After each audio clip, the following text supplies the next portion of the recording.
and welcome to today's episode and session of the program, The Law, the People and Governance, here on Spectrum Television.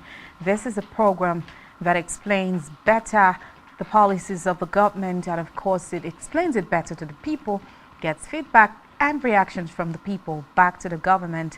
And this program serves as a bridge and of course something that binds both the government and the people together. My name is Rachel David White.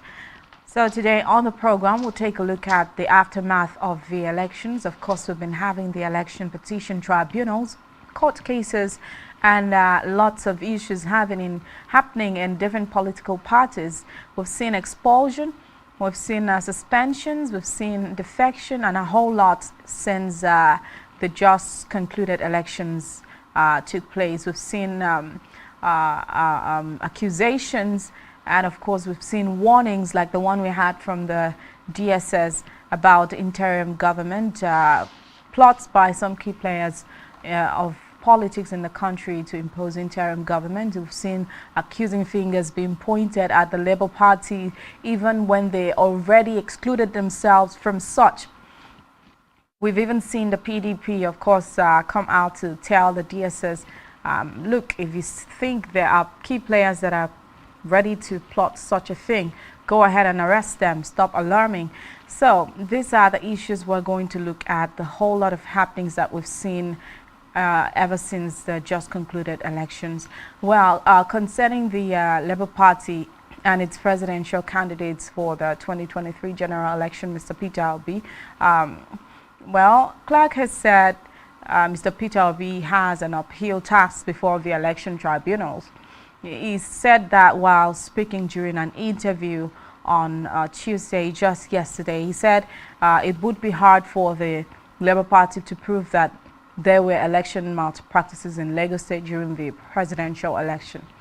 Now, recall that the All Progressives Congress, APC's Tinubu, won the 2023 presidential election, beating close rivals Atiku Abubakar of the People's Democratic Party and, of course, Labour Party's Obi.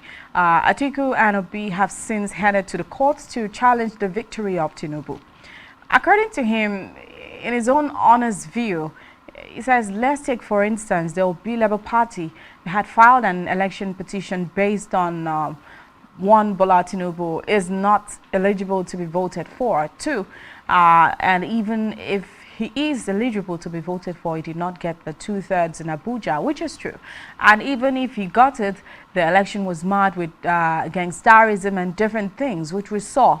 Those are the three elements that the Labour Party had brought before to an election petition. And he said he wants to draw from the pool of his own experience. The first one is that he is not eligible because he has been found guilty, but that is a non-starter. The issue has been settled and it is a non-starter, according to him. So the Labour Party can never make any headway on that ground. And he said the second ground is that by virtue of a constitution that says to win an election despite and in spite that you have been made, you have made the greatest number of votes, you cannot be declared elected if you don't have 2/3 in 36 states and Abuja. Now the question is to be considered by the tribunal is what constitutes 2/3 of the 36 states in Nigeria and Abuja, and how do you construct the word "and"? Do you take 36 states first and you now take Abuja and now say that for you to be elected you must have 2/3 of 36 states and 2/3 of the Federal Capital Territory? And that is the view of the Labour Party, according to him, which he doesn't even agree with. Now, let's look at a scenario that they were saying if Tinubu had won 2/3 of all 36 states and failed to win 2/3 of Abuja, then he cannot be elected. Now, does that even make sense? Does that give any good reason for democracy to survive? Those were his questions. Then the Supreme Court now says that, look, Abuja has been created as one of the 36 states, so it enjoys the status of a state. But the Supreme Court is one or two other cases would also say in determining whether Abuja is a state. So he said they should not grant Abuja any privileges once they declare it as a state. And the constitution itself says all votes cast in an election in Nigeria are equal. So how do you now add all these three principles that Abuja cannot have any special status, that all votes cast in Nigeria have equal state? Then why do you want to interpret and there to mean that even if he had won 36 states, 2/3, and it doesn't get Abuja, then he cannot be elected? It doesn't make sense. According to him, democracy means polarity of the people, for the people, and for all the people. Well, today we'll be talking alone. We have a guest who is on standby waiting for us. So when we go on a short break and we come right back, we'll bring a guest. Let's take a look at the whole tussles and war happening just right after the elections took place. And of course, it's just a month plus away, or less than a month, yeah, before the swearing-in ceremony takes place, which is just next month, 29th, around the corner. So with all these issues happening, do we see a rerun? Do we see INEC, of course, conclude the tribunals? And of course, do we see Peter Obi winning the case? A whole lot of questions to be asked. I already told you that Nigeria's electoral process, not just electoral process, everything looks a bit predictable. So people can easily predict the things that are going to happen at the court, except things just take a new turn. Of course, with the conduct of the just concluded elections, which we saw things that we were expecting but hoped it wasn't going to happen repeat itself again, one might just be able to predict the outcome of the tribunal in the courts. We'll go on a short break. When we come right back, we introduce our guests and we talk better. Do stay tuned.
Every day, we bring you up-to-date information on topical issues affecting the common Nigerian. From issues on politics, hello Nigeria, I remain committed.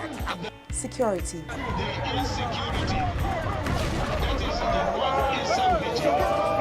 education, health, lifestyle, and so much more. Join Janice Kobum and Uyai Anyeken every weekday from 7 a.m. to 9 a.m. on Rise and Shine Daily, exclusive on Spectrum Television.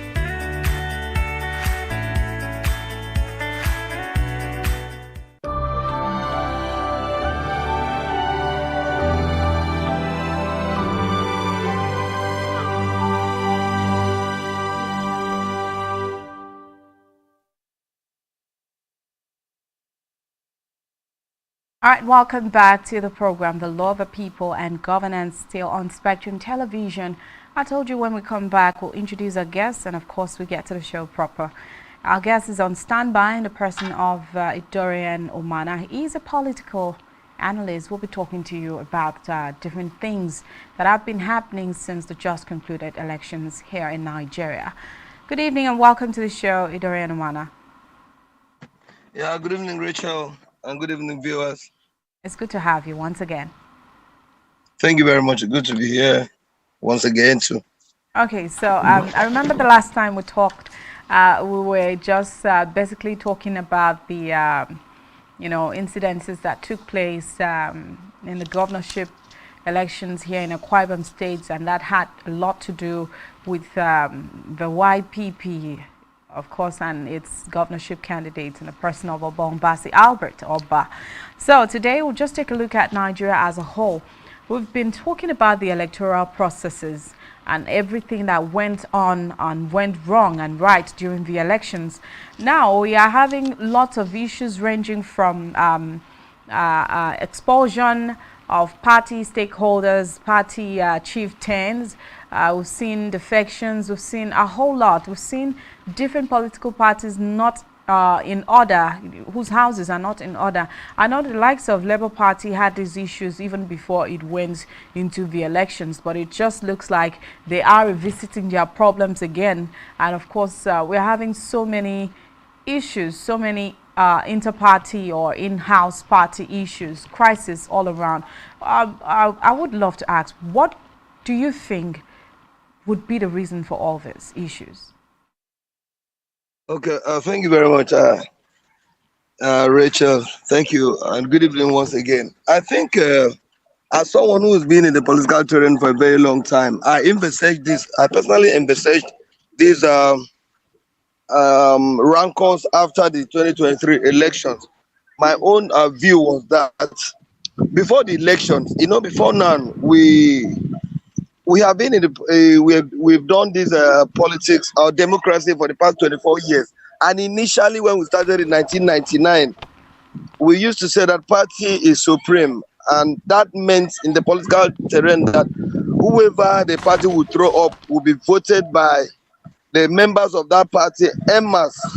But after 24 years or so of democracy, the 2023 election was very unique because I think for the first time we now wanted to opt for, the electorate wanted to, and even the party faithful wanted to opt for someone who has capacity, irrespective of the party platform that threw up the person.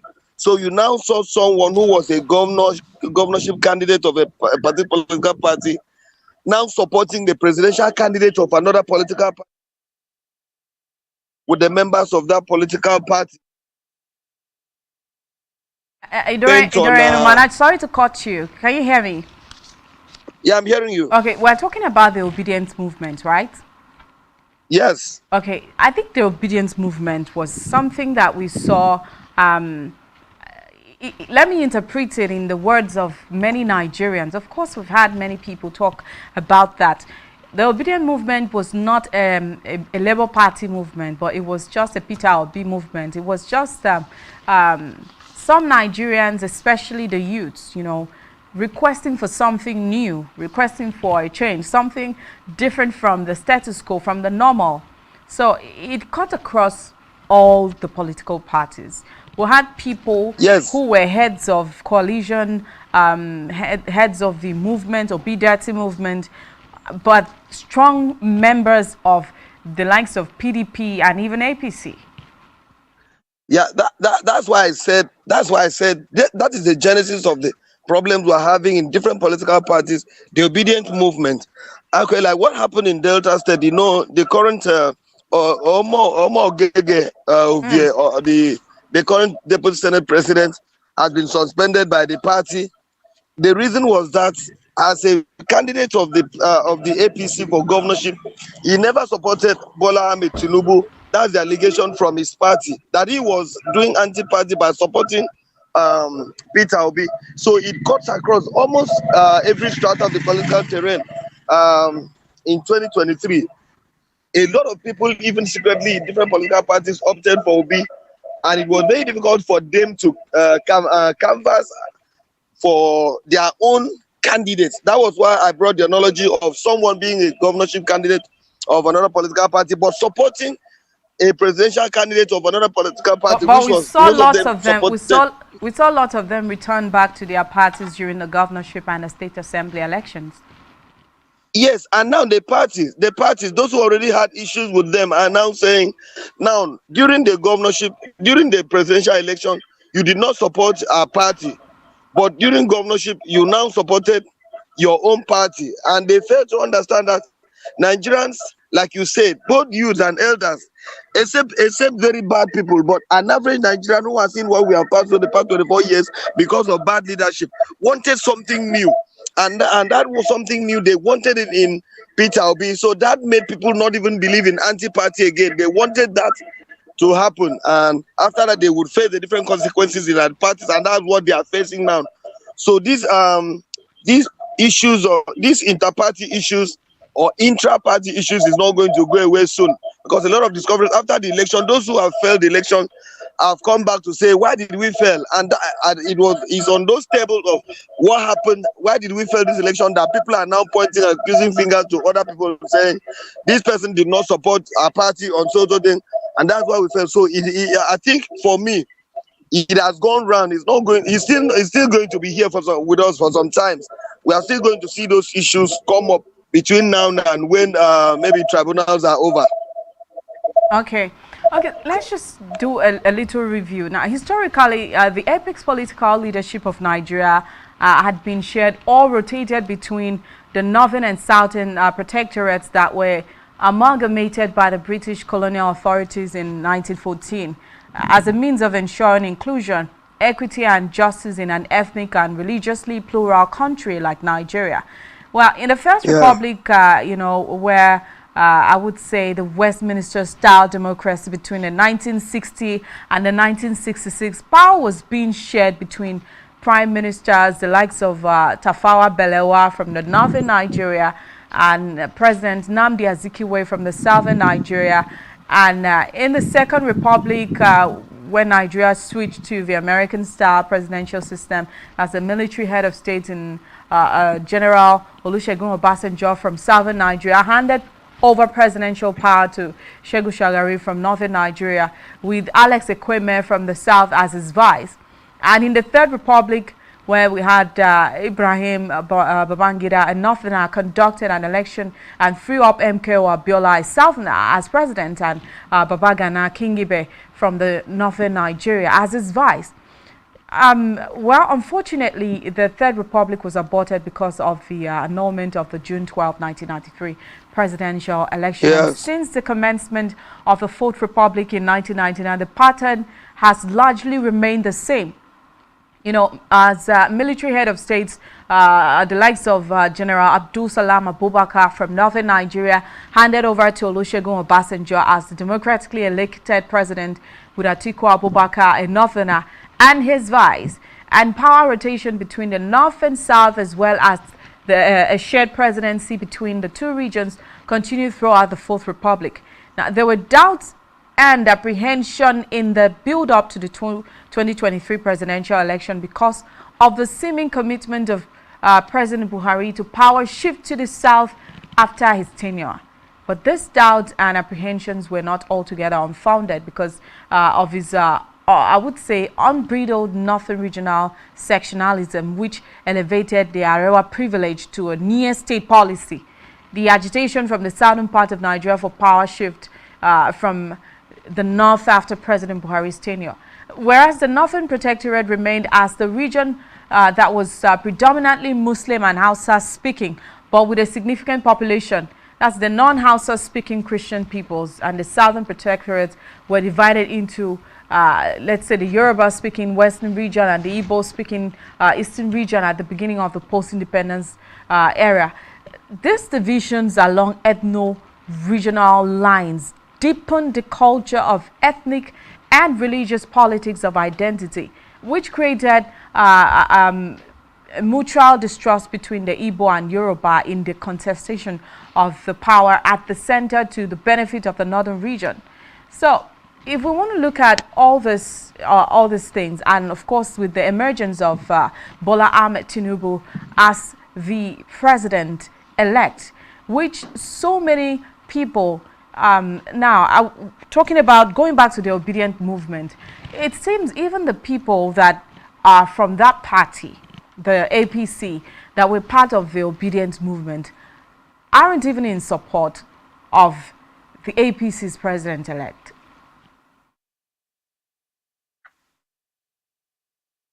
Hello? Hello? Yeah. Yeah.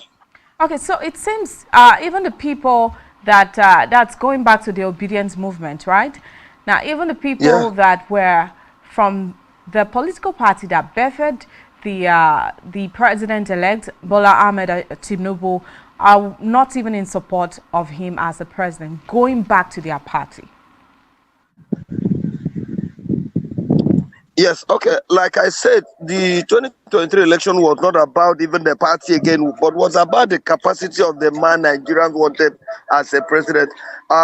Initially, my own sentiment was that if President Buhari is leaving power in 2023, power must come back to the south. That was why I rooted for either Obi or Tinubu. But I think the major problem Nigerians have seen because of the administration of President Buhari, we have seen what age has done to him, because this is not the Buhari we saw as a military administrator in 1985.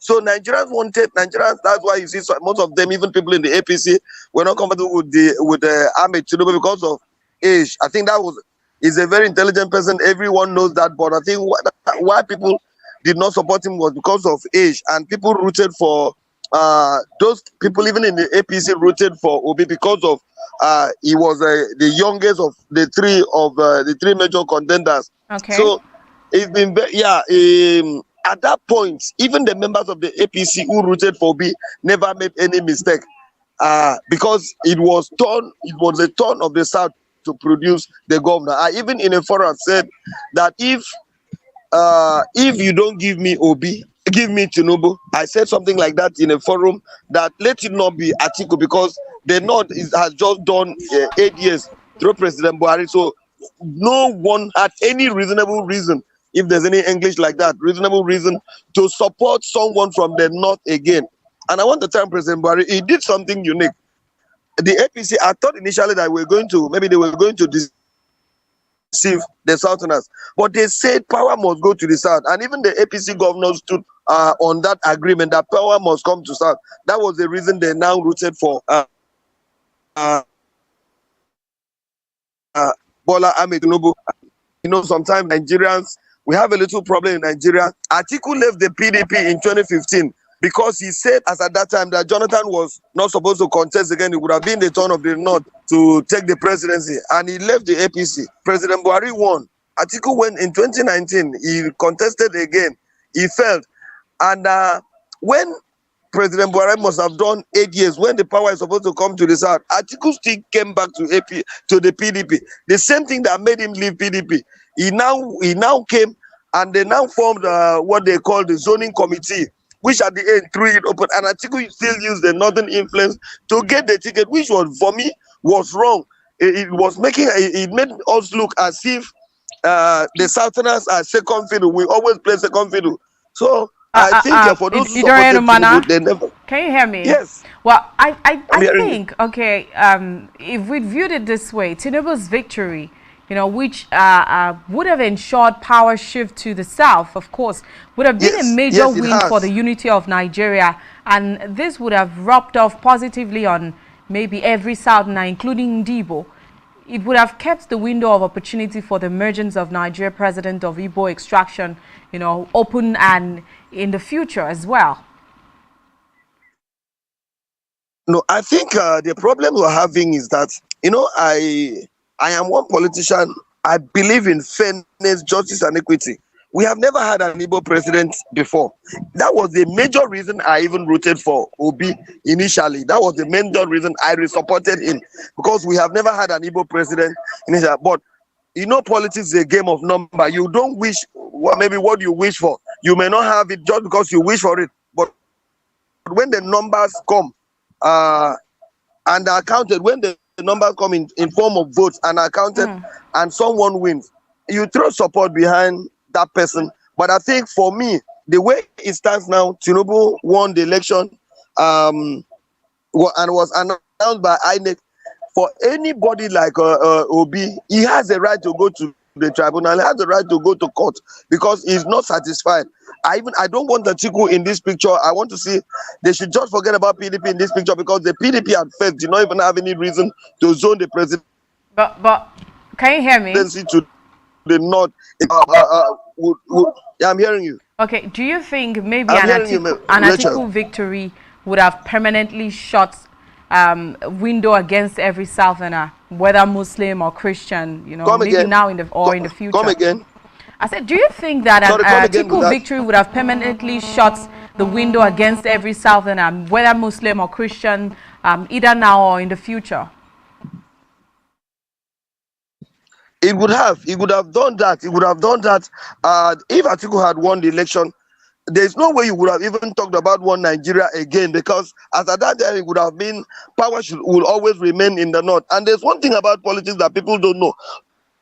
Presidents, if you mistakenly do that, in the nearest future, someone from the north will tell you that there is nothing like zoning again, that the zoning formula was destroyed, but there's no zoning again, that anybody can come from anywhere to become the president. And that would have stayed for some time, that it would have also been a different thing to be able to fight that back, because it would have meant that they would be using the number, you know, politically in Nigeria, or maybe except the new census will prove something different. Politically in Nigeria, we believe that they have the largest number, and if you allow that to happen in 2023, it would have meant that it would be very difficult. It would be a fierce battle to fight and get the zoning back. But I want to thank God that because that never came to pass, that did not happen. So at least we have what to fight for, that there is zoning in Nigeria, and it should be going from region to region. Okay, well, people think that Atiku and the PDP are responsible for the unfulfilled aspiration of a Nigerian president of Igbo extraction, and not Tinubu and his APC. According to them, maybe if only Tinubu had led the northern wing of the PDP to support the emergence of the Nigerian president of Igbo extraction as a reward for their consistent support for the party and for him since 1999, just as the northern wing of the APC did for Tinubu as payback for his firm support for the party and the region since 2015. Maybe Peter Obi may have emerged as president of Nigeria in the 2023 presidential election. Do you think this is true? Yes, I think that is true, and that is because of the selfishness of Atiku. I would say that repeatedly. It's because of the selfishness of Atiku. If Atiku paid with the Obi in 2019, and they had about 12 million votes, and the Southeast has been very consistent supporting the PDP. What I expected Atiku to do in 2023 would have been to say, okay, Obi was there. We did election. We stood the election together, and I know his capacity. He would be able to perform, and I want to be a godfather in his administration. I want to now gather support for Obi to be the president, rather than him still coming with those selfish disposition to still want to be president. Even when Obi left the party, I was expecting Atiku to say, no, Obi, okay, come, let's Southeast, let's zone this to Southeast. It would have been a very fine political arrangement, but he refused because of his personal interest of wanting to be the president, which the way it goes, I don't see him becoming the president, because as the day passes, each time election comes, he's getting from good to bad. Now, there is no way. He had only 6 point something million votes. There's no way he would have paid, or maybe they would have given the ticket to Obi, that Obi wouldn't have won the election. Because, but now, you see now, the votes the two of them gathered in 2019 is the same vote they've shared now. Atiku has about 6 point something million votes. He has about 5 point something million. So if Atiku had stepped down to say, okay, let power go to the Southeast in the PDP. The PDP, you know, the PDP also made the southern governors, the PDP southern governors made this mistake. The mistake they made was when they started talking about the 2023 zoning. What I expected the PDP governor to do, they had an agreement. They had a meeting in Delta State where they all agreed that power must come to the north or to the south. That was for PDP south governors. They say power must shift to the south.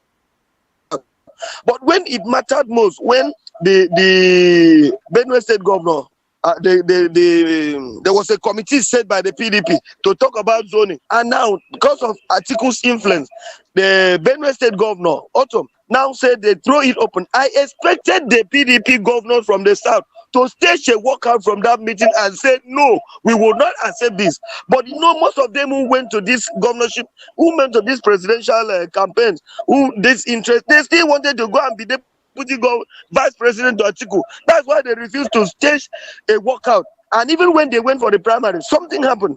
Tambo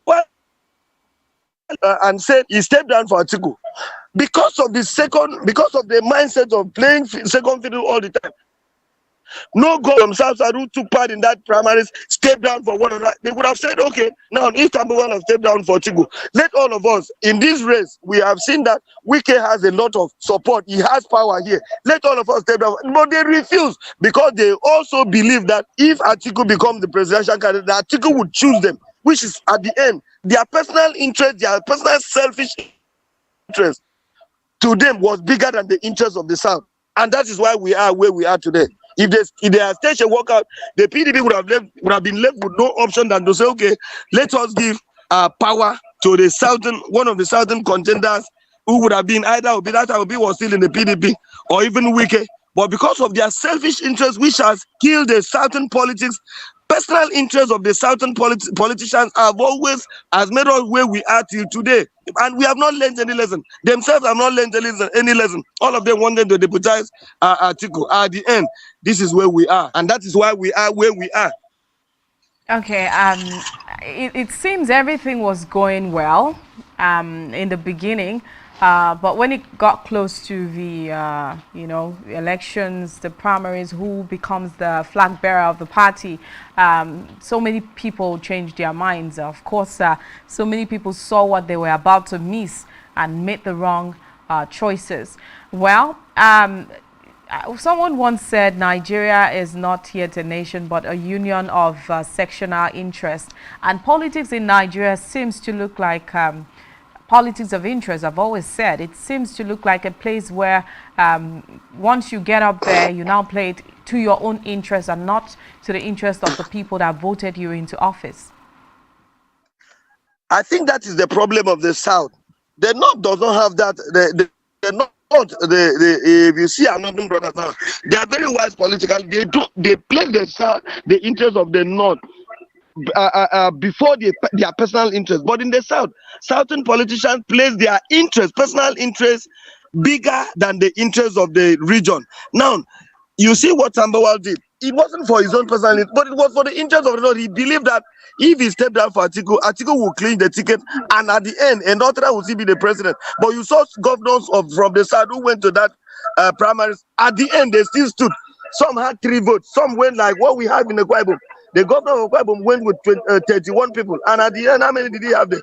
About 6 or so. He had 30 at the end of the day. If you went with 31 bullets from home, and you now went to you got only 3 or outside. Were you in that contest? As far as I'm concerned, you were not in that contest. And the whole thing would have been to say, okay, as at that point, Tambuwal have stepped down. I'm not sure of myself. I'm not sure of Ifeanyi Okowa. I'm not sure of any other person that was there. Come together. Let us come. Let us support Wike. Wike seems to have more power here. You can imagine the number of votes that Wike had. If the governor of Akwa Ibom who was in that race, he was just in that race because he believed he was in the race, because as far as I'm concerned, he was not in the race. If he had stepped down from that place and handed over the other 30-something vote that he had, you can imagine even his the chairman of his campaign, Senator Suswan, could not even win his own state for him. He could not win the delegate from Benue State for the man that you are saying you are the chairman of his campaign. So what are you talking? Which election did you go? Did you go with 31 people from Akwa Ibom to go and win? And that was, he now plays, even the governor of Akwa Ibom placed his personal interest at that point bigger than the interest of the region. So I think the North is always perfect about their own interest. They are interested in whatever will affect the North positively in every political time, every political season. But the certain politicians believe their own interest is bigger than the interest of the region. Well, 2023 elections was not just elections played because of political parties.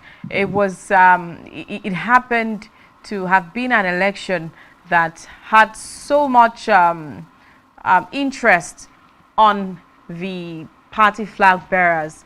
Yeah, we saw party not really come to play, but who is representing the party. I think that's how people voted, not just because they were in one party or the other. But people just believe that, well, Tinubu and his Yoruba kinsmen owe a debt of gratitude to their Igbo brethren for his emergence as president-elect of Nigeria. And the Igbo people of the southern Nigeria should also appreciate Tinubu's efforts to ensure power shift to the south in a party whose leadership was very reluctant to give up the knife and the yam. Yeah, I think that's a very wrong perception. Tinubu, for now, if he's finally sworn in as the president of the country, I think owes everyone gratitude, every part of the country. But So when you say even that the ones that never voted, Igbo, what you say? even the ones that never voted. If I ask you a question now, how many votes did APC have in Igbo for presidency? You cannot count. A very minimal number. Because the Igbos, they did the right thing. The sentiment, you know, in politics, like I always tell people, don't believe that you will be neutral. You will never be neutral if you're a politician. There are sometimes that sentiments will come in. And that was the tribal sentiment that came in. And that's why they wanted their own for the first time. But my problem is that even the people in the APC who went to Abuja to vote for Tinubu during the primaries left their own... what was his name? This minister for science and tech. They left other Igbo contenders and voted for Tinubu in that primaries because money was involved. But when they came back now, they sat back and they now said they wanted their own to be the president. They voted to be. If you check the result of the election, most of the Igbo states had they voted for Obi, and I want to say they did the right thing. So for me, I don't see why Tinubu should owe them that special gratitude. We all went for a contest, and they threw up their son, which was the right thing to do as at that time. And they also had Nigerians. You can imagine the number of people from Lagos State, Tinubu's hometown, who supported Obi. That was a good one. That means an average Nigerian wanted the change, and Igbos wanted their own son to also be president. Although at the end of it, the game is not over. That's the truth, Rachel. As far as I'm concerned, you know, in politics, the game is not over. The game is not over. A lot of things. When Mahmoud Yakubu did not do what he promised Nigerians that he was going to do, he was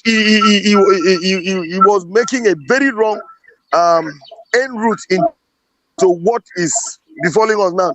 If the days of the election we had electronic transmission of results, as promised by Mahmoud Yakubu, by today nobody would even be talking about going to tribunal and court.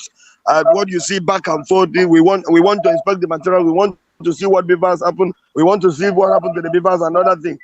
It wouldn't have gotten to that extent, because by the time the elections would have been transmitted, the result would have been transmitted to the server, and everybody is seeing it. You can assess and see who won.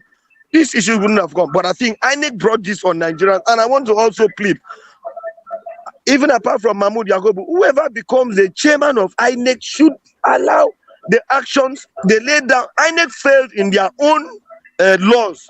They promulgated these laws, they collected money, and they said this is what we wanted to do. At the end of the day, they failed Nigerians. INEC has brought us here, not even the voters, not the electorate, not even the contenders. INEC brought us where we are today. INEC has been the major reason we are in this confused state.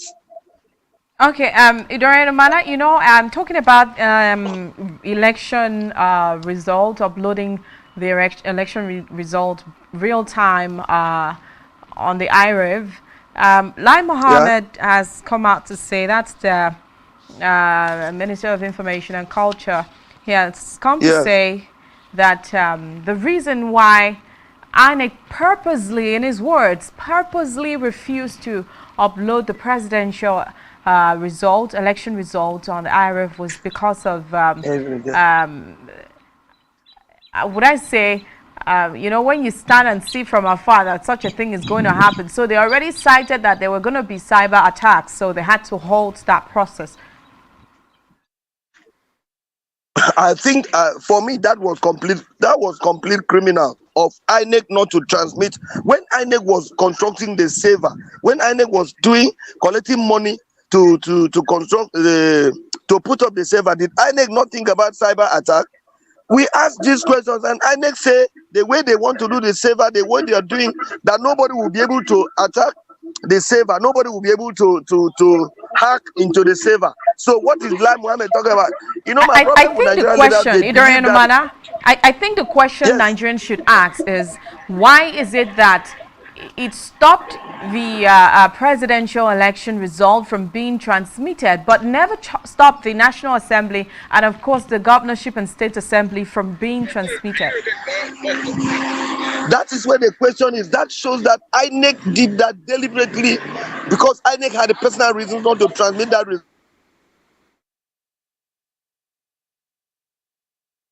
Hello? We're not in the. Does it mean that hello, are you hearing me? Yeah, we can hear you. Are you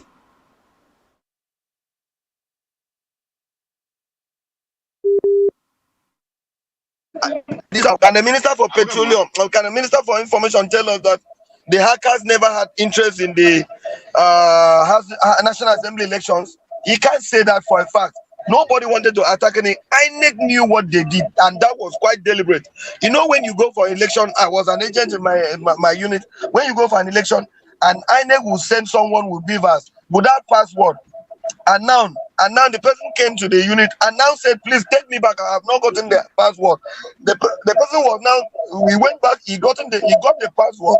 Came back to the unit, and after completing the election, he now said he has not gotten the password to transmit. So INEC purposely did not want to transmit the presidential election because they knew what they were planning, and that they succeeded in planning because they needed to announce election that were manually collated against the INEC, the electoral law. There's a part of the section of the electoral law that can you hear me? Before you announce it.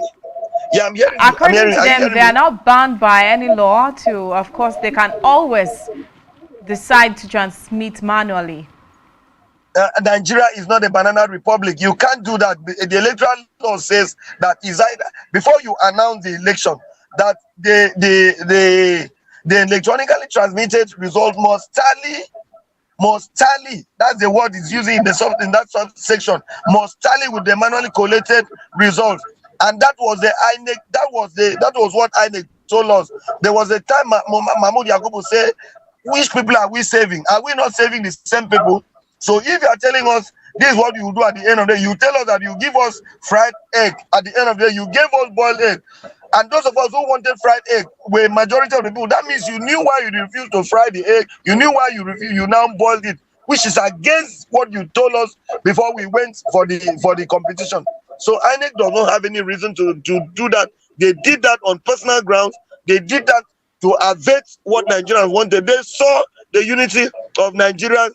And for me, my interest in 2023 was not about who was going to be the president, but I wanted us to set a precedence that by the time you do election in Nigeria, that we can have a free and fair election. And I want to also say that promise by INEC made many Nigerians to be involved, to be interested in the 2023 election. But I think INEC disappointed us, or let me not use the word INEC failed on her promise to give Nigeria a free and fair presidential election, and that's why we are here.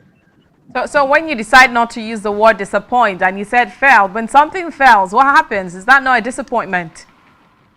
Well, when something fails, it's still a disappointment. But so that INEC, if I say they disappointed us, I may be glorified. So I want to use failed so that they know that they failed completely. Before, if I say disappointment, it means maybe it's not a very strong word to use there. Because when I say failed, it shows you how I feel about what INEC did. So INEC failed. I don't want to use other words that are not A-worthy. INEC failed completely. Okay. And that cannot be called disappointment. INEC failed. Okay, so it's stronger than disappointment. Yes, for me. For me. Okay. All right. If Thank I you say so. any disappointing, Thank you so much okay. for being a part of the program. Thank you. Thank you very much for always finding me worthy to be here, All right. and I'll always be here. Okay. Do have a great day. Good All right. evening. All right. Thank you, then. Have a great day too. Thank you. All right, back to the You're people. welcome. This is the program, The Law, the People, and Governance, where we get to discuss government's policies and, of course, gets to find out how these policies of the government affects the people and how, of course, the people can report back to the government so there can be a shift in favor of the people. Well, for now, we're still talking about the elections, the just concluded elections. Of course, it's not yet over, like our guest said, until it's over. We still have court cases, election petition tribunals, and of course, we're hoping that the outcome is going to be a free and fair and, of course, credible process where Nigerians will also see and, of course, believe that indeed whoever the court is going to announce as the president-elect is truly the president-elect. Thank you so much for being a part of the conversation today. Sorry we couldn't call for phone calls or text messages. I will do that tomorrow. Thank you for staying glued to your TV to watch this program. It comes your way again tomorrow. Don't forget to follow us on social media and subscribe to our YouTube channel, all of which you can find on our website, spectrumtv.ng. My name is Rachel David White. Good evening.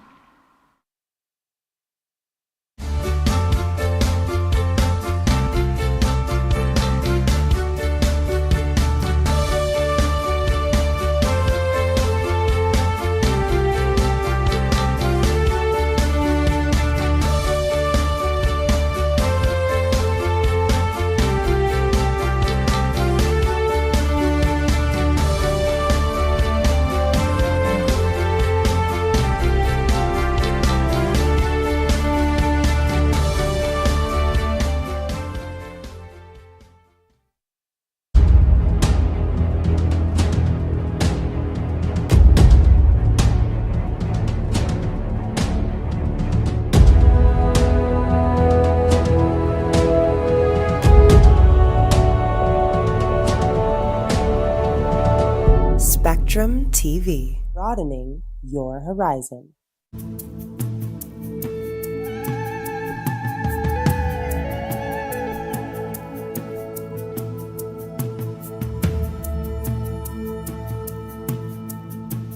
Here we stand as a people with one song.